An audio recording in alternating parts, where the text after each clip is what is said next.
Hello students, I am Professor Neeta Fujan Gaikwad. Welcome in our free education channel English Master.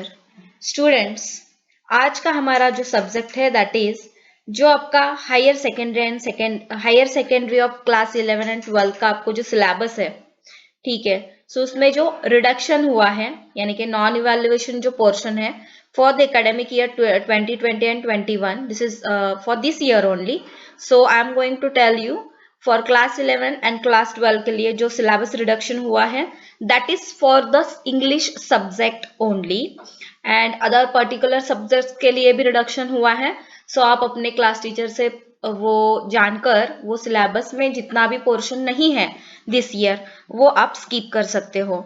So students, once again welcome in our free education channel English Master, as we are running our English Master coaching classes in Pune location.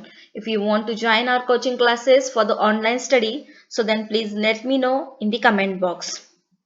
Students, as I'm going to tell you कि आपके syllabus से अभी ये जो यहाँ पर देखिए reduction in syllabus of standard 12 English युवक भारती 2020-21, यानी कि ये जो रनिंग ईयर है इसके लिए अभी इसमें देखिए प्रोज का आपका जो सेक्शन है दैट इज जो पाठ्य पाठ यानी कि फर्स्ट वाला जो यूनिट नंबर 1 है. ओके, सो यूनिट नंबर 1 में का जो 1.5 आपका जो लेसन है that is the new dress by Virginia Woolf, page number 43 to 54 है. Why this lesson is reduct, इसको रिडक्ट क्यों किया गया है, रिड्यूस क्यों किया गया है, दैट इज व्हाई कि टाइम कंज्यूमिंग है. The reason is that time consuming, और उसके बाद difficulty level is a bit high. ठीक है, इसका डिफिकल्टी लेवल भी बहुत ही हाई लेवल का है एंड समझने में बहुत ही डिफिकल्ट ये लेसन है. मैंने पढ़ाकर तो अपलोड कर दिया है.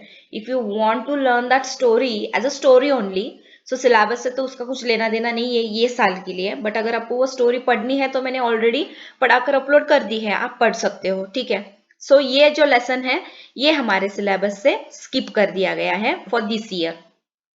इसमें नोट आपको दिया गया है from the board that is the entire text and the comprehension activities are omitted, but writing skills activities यहाँ पर देखिए कि character sketch and expansion of idea and language study and vocabulary items like synonyms and tenses in the text will be for self study. These items are taught in class 11 and for examination. So देखिए अगर इसका ये जो lesson है ये skip कर दिया है, लेकिन इससे रिलेटेड जो भी राइटिंग स्किल का पोर्शन है दैट इज कैरेक्टर स्केच है, एक्सपांशन ऑफ एन आइडिया है, सिनोनिम्स, टेंसेस, ये जो बाकी के जो पर्टिकुलर पार्ट्स है, ओके, सो वो आपको एग्जाम में रहने वाले हैं. सो स्टूडेंट्स, उसके बाद जो है लेसन नंबर 1.7, ये जो 7वां आपका लेसन है that is why we travel. ठीक है, ये जो लेसन है that is written by Siddharth Pico Iyer, page number 65 to 76. इसको क्यों स्किप कर दिया है, that is the reason behind it कि ये भी बहुत ही टाइम कंज्यूमिंग है एंड इसकी डिफिकल्टी लेवल भी बहुत हाई है. The entire text and the comprehension activities are omitted, यानी कि इसको निकाल दिया गया है सिलेबस से. But writing skills item such as write and email writing जो है, उसके बाद जो लैंग्वेज स्टडी है, वोकैबुलरी आइटम्स है, उसमें एडजेक्टिव्स रहेंगे, फ्रेजल वर्ब्स रहेंगे, इन्फिनेटिव्स रहेंगे. In the text will be for self study, आपके सेल्फ स्टडी के लिए पोर्शन है.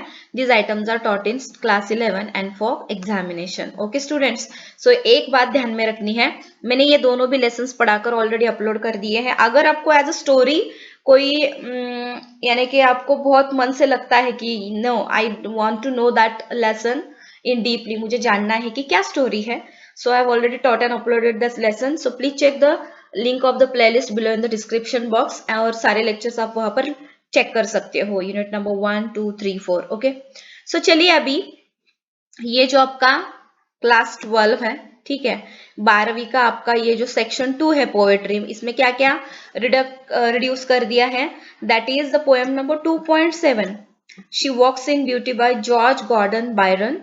ये पेज नंबर 125 to 128 है. इसका भी रीजन ये है कि ये टाइम कंज्यूमिंग है और डिफिकल्टी लेवल बिट हाई है. और नोट क्या दिया है, the entire text and comprehension activities are omitted. Okay, but writing skills activities like expansion of an idea will be for self study. These items are taught in class 11 and for examination. Like this, और एक जो poem है, poem number 2.8, Small Towns and Rivers by Mamang Dai, page number 129 to 133, ये भी आपके text book syllabus से reduce कर दिया गया है. The reason behind it time consuming है और डिफिकल्टी लेवल भी इसकी हाई है. The entire text and comprehension activities are omitted, ठीक है, यानी कि निकाल दिया गया है ये सब कुछ. बट राइटिंग स्किल्स एक्टिविटीज यानी डिबेट है, डायलॉग राइटिंग है, will be for self study, आपके सेल्फ स्टडी के लिए है. These activities are taught in class 11 and for examination. So ध्यान में एक बात रखिएगा, इंग्लिश के टेक्स्ट बुक में जो यूनिट नंबर 1 है उसमें ये जो 2 लेसन है ये आपको अभी एग्जाम में नहीं रहने वाले. That is the new dress by Virginia Woolf and lesson number 1.7 why we travel by Siddharth Pico Iyer. और 2 पोएम्स नहीं है, that is poem number 2.7 she walks in beauty by George Gordon Byron and poem number 2.8 that is by 2.8 जो है small towns and rivers by Mamang Dai. 2 lesson और 2 poems नहीं है.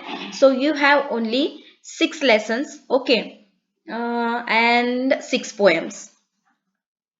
सो चलिए ये हो गया क्लास 12 का. अभी हम देखेंगे कि 11वीं की कक्षा के लिए क्लास 11 के लिए इंग्लिश युवक भारती का जो टेक्स्ट बुक है आपका उसमें का कौन सा सिलेबस रिड्यूस कर दिया गया है. That is pros section unit number 1 जो है आपका, उसमें आपकी जो फर्स्ट वाला लेसन है being neighbourly by Louisa May Alcott, page number 1 to page number 14, बहुत ही इंटरेस्टिंग लेसन है. आई डोंट नो ये क्यों स्किप कर दिया गया है, बहुत ही इंटरेस्टिंग स्टोरी है. टाइम कंज्यूमिंग है, राइट, एंड डिफिकल्टी लेवल भी हाई है, लेकिन पढ़ने में जब ये स्टोरी आप पढ़ते हो तो बहुत ही इंटरेस्टिंग स्टोरी है. अगर आपको ये स्टोरी समझ में आती है तो आप जरूर ध्यान से पढ़िएगा इसको, इससे आपका इंग्लिश कम्युनिकेशन स्किल डेवलप करने में आपको मदद हो सकती है. The entire text and comprehension activities are omitted but writing skill activities like ये टेक्स्ट बुक पे आपको नरेशन जो है, एक्सटेंशन ऑफ अ स्टोरी है, language study, vocabulary activities like idioms है, मैगजीम्स है, प्रोवर्ब्स है, या फिर डायरेक्ट इनडायरेक्ट नरेशन जो है in the text will be for self study and for examination also. So exam के दृष्टिकोण से जो भी ब्रेनस्टॉर्मिंग सेशन है उसमें जो लैंग्वेज स्टडी है, वोकैबुलरी एक्टिविटीज है, राइटिंग स्किल है, वो और ग्रामर का जो पोर्शन है वो आपको करना है. उसके बाद क्लास 11 के बच्चों के लिए पोएट्री यानी यूनिट नंबर 2 का ये जो सेक्शन है इसमें ओनली 1 पोएम अभी रिड्यूस कर दिया गया है, that is poem number 2.6 the planners by Boey Kim Cheng. ये भी पोएम मैंने पढ़ाकर अपलोड कर दी है. If you want to know what about the poem is and what is the message the poet wants to give us from this poem, so ये poem मैंने पढ़ाकर अपलोड कर दी है, आप पढ़ सकते हो आपकी इन्फॉर्मेशन के लिए. पेज नंबर 91 से लेकर 95 तक ये स्किप करना है आपको सिर्फ आपके नॉलेज के लिए पढ़ना है. एग्जाम के दृष्टिकोण से आपको इसको कुछ नहीं काम करना है. ये भी टाइम कंज्यूमिंग है, डिफिकल्टी लेवल भी इसका हाई है. The entire text and comprehension activities are omitted but writing skill, इसमें भी जो राइटिंग स्किल है that is dialogue writing will be for self study and for examination. Okay students, so students once again thank you so much for joining this session and most welcome in our English Master coaching classes. So चलिए students